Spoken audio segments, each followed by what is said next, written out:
ஹோமுஸ் நீரிணை பகுதியில் ஈரானினுடைய இஸ்லாமிய புரட்சிகர காவல் படையினருக்கும் அமெரிக்க கடற்படையினருக்கும் இடையில் ஒரு மோதல் சம்பவம் ஒன்று இடம்பெற்றிருப்பதாக தகவல்கள் வெளியாகியிருக்கின்றன.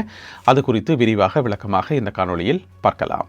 இலங்கை செய்திகளில் இலங்கையில் மற்றுமொரு நிதி மோசடி, ஒரு பண கொடுக்கல் வாங்கல் பிரச்சனை ஒன்று உருவாகி இருப்பதாக செய்திகள் பரவுகின்றன. எனவே அதனுடைய உண்மைத்தன்மை குறித்தும் இந்த காணொளியில் விரிவாக பார்க்க இருக்கின்றோம். அத்துடன் செம்மணி மனித புதைக்குழி பகுதியில் சிறுவர்களுடைய எலும்புக்கூடுகள் மீட்கப்பட்டமை பெரும் அதிர்வலைகளை உருவாக்கி இருக்கிறது. அது குறித்தும் பார்க்கலாம். தமிழடியான் சொந்தங்கள் அனைவருக்கும் வணக்கம். மே மாதம் 8ஆம் தேதி 2026 வெள்ளிக்கிழமை. வாருங்கள் காணொளிக்குள் போகலாம். ஹோமுஸ் நீரிணை பகுதியில் அமெரிக்க கடற்படையினர் மீது தாங்கள் ஏவுகணை தாக்குதலை நடத்தியிருப்பதாக இஸ்லாமிய புரட்சிகர காவல் படையினர் அறிவித்திருக்கிறார்கள். இந்த சம்பவம் எப்ப நடந்திருக்கு பார்த்தீங்கன்னு சொன்னா, இன்றைக்கு அதிகாலை நேரத்தில், அதாவது ஈரானிய நேரம் அதிகாலை 3 மணியளவில் இந்த சம்பவம் இடம்பெற்றிருப்பதாக தகவல்கள் வெளியாகி இருக்கின்றன. இஸ்லாமிய புரட்சிகர காவல் படையினர் கடுமையான ஏவுகணை தாக்குதல்களை அமெரிக்க கடற்படையினர் மீது மேற்கொண்டிருக்கிறார்கள். இதற்கு என்ன காரணம் என்று பார்த்தீங்கன்னு சொன்னா, முதல்ல ஈரானை நோக்கி ஒரு ஈரானிய கொடியோட ஒரு ஆயில் டேங்கர் ஒன்று வருது. அந்த டேங்கர் மேல அமெரிக்க கடற்படை தாக்குதல் நடத்தியதாகவும், அதற்கு பழி தீர்க்கும் முகமாகத்தான் இஸ்லாமிய புரட்சிகர காவல் படை தாங்கள் தாக்குதலை நடத்தியதாகவும் ஈரானிய அரச ஊடகத்தில் செய்தி போடப்பட்டிருக்கிறது. இது ஒரு பக்க சண்டை. அதே நேரம் பார்த்தீங்கன்னு சொன்னா, ஈரானுக்கு சொந்தமான முக்கியமான 2 இடங்கள், ஒன்று உங்களுக்கு தெரியும், பந்தர் அப்பாஸ் என்று சொல்லப்படுற ஒரு கடற்கரை நகரம், அதுல பெரிய துறைமுகம் எல்லாம் இருக்கு. அந்த இடத்திலையும் அதே போல கேசம் என்று சொல்லி ஒரு தீவு ஒன்று இருக்குது. அதுவும் ஹோமுஸ் நீரிணைக்கு பக்கத்தில் இருக்கக்கூடிய ஒரு சின்ன தீவு தான் இந்த கேசம் என்று சொல்லப்படுற தீவு. இந்த 2 இடங்களையும் கடுமையான வெடிச்சத்தங்கள் கேட்டதாக முதல்ல செய்திகள் வந்தது. எனவே அந்த 2 இடங்களை நோக்கியும் தாக்குதல் நடத்தப்பட்டிருக்கலாம் என்று சொல்லி, அதாவது அமெரிக்க தரப்பிலிருந்து தாக்குதல் நடத்தப்பட்டிருக்கலாம் என்று சொல்லப்பட்டது. அதுக்கு பிறகு தற்போது கிடைக்கப்பட்ட செய்திகளில் என்ன சொல்லப்பட்டிருக்கு என்று சொன்னா, இந்த 2 இடங்களை நோக்கியும், அதாவது பந்தர் அப்பாஸ் மற்றும் கேசம், இந்த கேசம் என்றது ஒரு தீவு, இந்த 2 இடங்களையும் நோக்கி ட்ரோன் தாக்குதல்கள் நடத்தப்பட்டதாகவும், அந்த ட்ரோன்கள் அனைத்துமே ஈரானினுடைய வான் பாதுகாப்பு பொறிமுறையால் சுட்டு வீழ்த்தப்பட்டதாகவும் இந்த செய்தியில சொல்லப்பட்டிருக்கிறது. எனவே அதன் காரணமாகத்தான் இந்த வெடிப்பு சத்தங்கள் கேட்டதாகவும் சொல்லப்படுகிறது. என்ன பிரச்சனை சொன்னா, இது சம்பவம் நடந்தது அதிகாலை நேரத்தில் என்றபடியால மேலதிக விவரங்கள் வெளியாகல. இனி இன்றைக்கு காலம் தான் மிச்ச தகவல்கள் வெளியாகும் என்று சொல்லி எதிர்பார்க்கப்படுகிறது. அதே வழியில் மற்ற பக்கம் பேச்சுவார்த்தைகள், அந்த இறுதி ஒப்பந்தத்தை போறதுக்கான முயற்சிகளும் தீவிரமாக நடைபெற்றுக் கொண்டிருக்கின்றன. 2 தரப்புமே சொல்லியிருக்கிறார்கள், நாங்கள் இறுதி கட்டத்தை எட்டிவிட்டோம் என்று சொல்லி. எனவே போரா சமாதானமா என்பதை பொறுத்திருந்து பார்ப்போம். இலங்கை செய்திகளில் முதலாவது செய்தி, பாடசாலைகள் மூடப்படுகின்றன.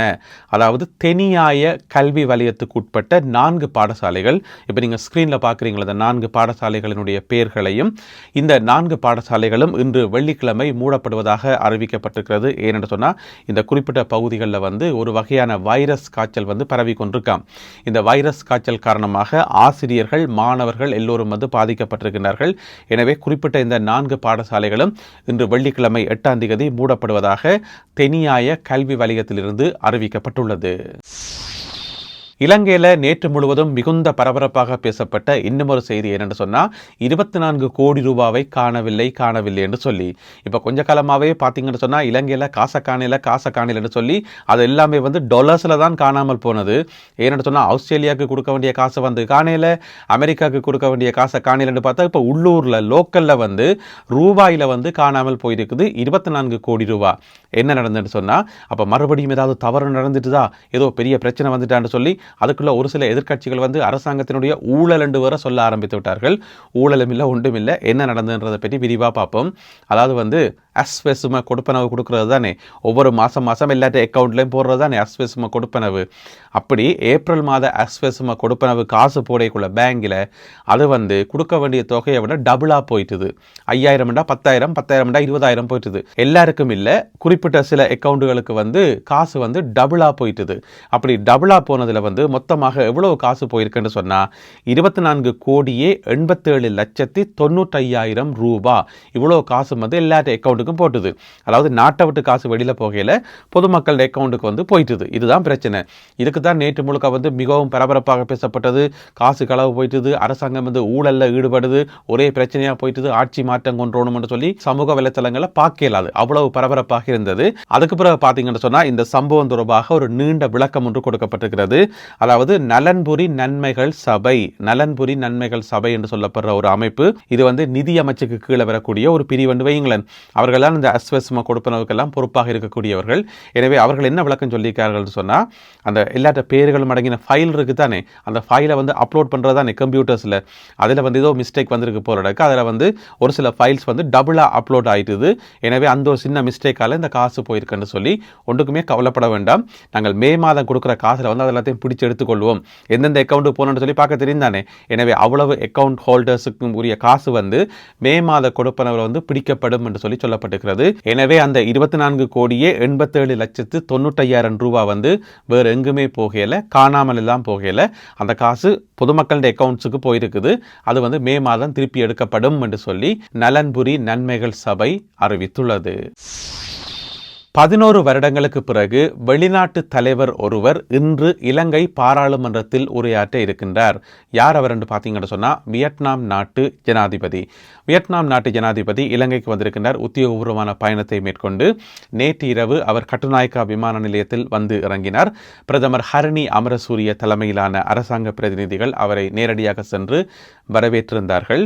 அப்படி இருக்கும்போது இன்றைக்கு வெள்ளிக்கிழமை வந்து பாராளுமன்றத்தில் சிறப்புரையொன்றை ஆற்றுகின்றார் வியட்நாம் நாட்டு ஜனாதிபதி. இது சம்பந்தமாக என்ன நேர அட்டவணை போடப்பட்டிருக்குன்னு சொன்னா, காலம 11:05 அவர் பாராளுமன்றத்துக்கு வருவார். அவர் பாராளுமன்றத்துக்கு வரைக்குள்ள அவருக்குரிய சகல மரியாதைகளும் வழங்கப்பட்டு அரச வரவேற்புடன் அவர் பாராளுமன்றத்துக்கு அழைத்து வரப்படுவார் காலை 11:05.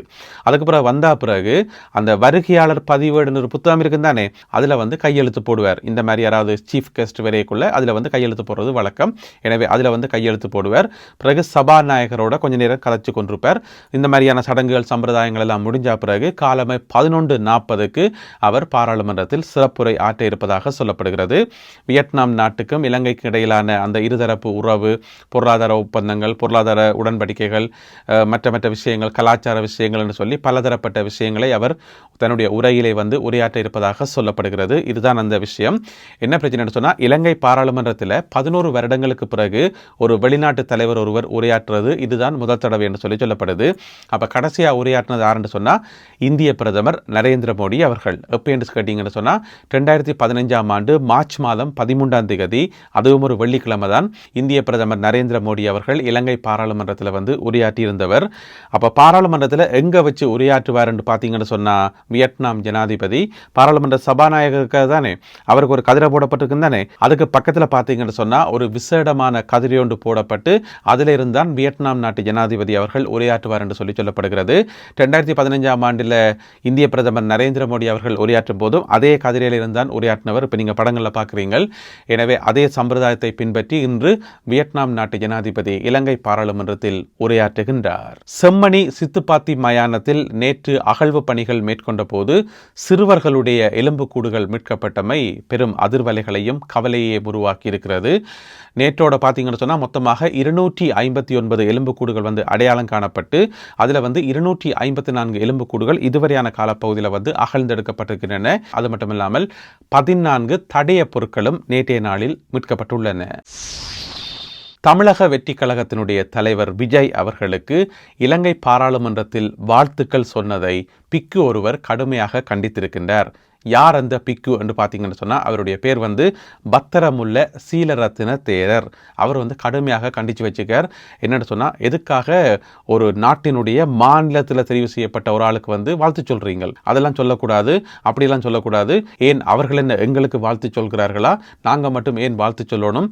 இலங்கை அரசியல்வாதிகள் எப்போ பார்த்தாலும் இந்திய அரசியல்வாதிகளுக்கு வந்து வாழ்த்து சொல்கிறதே வேலையாக போச்சு, அதுவும் பாராளுமன்றத்தில் வந்து வாழ்த்து சொல்கிறீங்கன்னு சொல்லி கோவத்தில் கொந்தளிச்சிருக்கிறார் இந்த பிக்கு பத்திரமுல்ல சீலரத்ன தேரர், இந்த பிக்குமார் மற்றது சிங்கள அடிப்படை இனவாதிகள் இவைக்கு பொதுவாக இந்தியாவை பிடிக்காது, இந்தியாவினுடைய அரசியல்வாதிகளை பிடிக்காது. இந்தியா எப்போவுமே தமிழர்கள் சார்பாகத்தான் செயல்படும், நாட்டை ரெண்டா பிரித்து தமிழர்களுக்கு கொடுத்துரும், இந்த மாதிரியான கருத்துக்களை ஊறி போயிருக்கணும். நைஸாக கூப்பிட்டு காதுகளை கேட்டு பாருங்க, உனக்கே இந்தியா பிடிக்காண்டா, சிச்சி இந்தியா தமிழாக்களுக்கு எல்லாத்தையும் பிரித்து கொடுத்துரும், அந்த காலத்தில் ஆயுதங்கள் எல்லாம் கொடுத்தேன்னு சொல்லி கணக்க கதைகள் சொல்லுவினோம். இதுதான் உண்மை. அடிப்படைவாதிகளுக்கு சிங்கள இனவாதிகளுக்கு இந்தியாவை பிடிக்கவே பிடிக்காது. அதைத்தான் இப்போ வெளிப்படுத்திக்கார். எதுக்கு இந்திய அரசியல்வாதிக்கு, அதுவும் ஒரு மாநில அரசியல்வாதிக்கு எதுக்கு போய் வாழ்த்து சொல்றீங்களன்னு சொல்லி பத்திரமுள்ள சீலரத்ன தேரர் அவர் ஒரு கட்சியும் வச்சுக்கார். என்ன கட்சி என்று சொன்னால் ஜனசெத பெரமுன என்ற கட்சியினுடைய தலைவராம் இவர். எனவே அவர் தான் இந்த கருத்தை சொல்லி வச்சுக்கார். இலங்கையில் ஒரு சட்டம் ஒன்று கொண்டு வரணும். பிக்குமார் எந்த காரணம் கொண்டு இனிமேலும் கட்சி ஆரம்பிக்கக்கூடாது, அரசியலுக்குள்ளேயே வரக்கூடாது, கட்சி தலைவர் பதவியிலெல்லாம் இருக்கக்கூடாது, எல்லாரும் கட்சி எல்லாத்தையும் கலைச்சு போட்டு இந்த அரசியல் எல்லாத்தையும் விட்டு போயிட்டு விகாரைக்குள்ளே இருக்கணும் என்று சொல்லி ஒரு புதுசாக ஒரு சட்டம் கொண்டா நல்லா இருக்கும். என்ன ஓம் தானே? இந்த காணொலியில் பகிர்ந்து கொள்ளப்பட்ட இந்த செய்திகள் தொடர்பான உங்களுடைய கருத்துக்களை மறக்காமல் கீழே எழுதுங்கள்.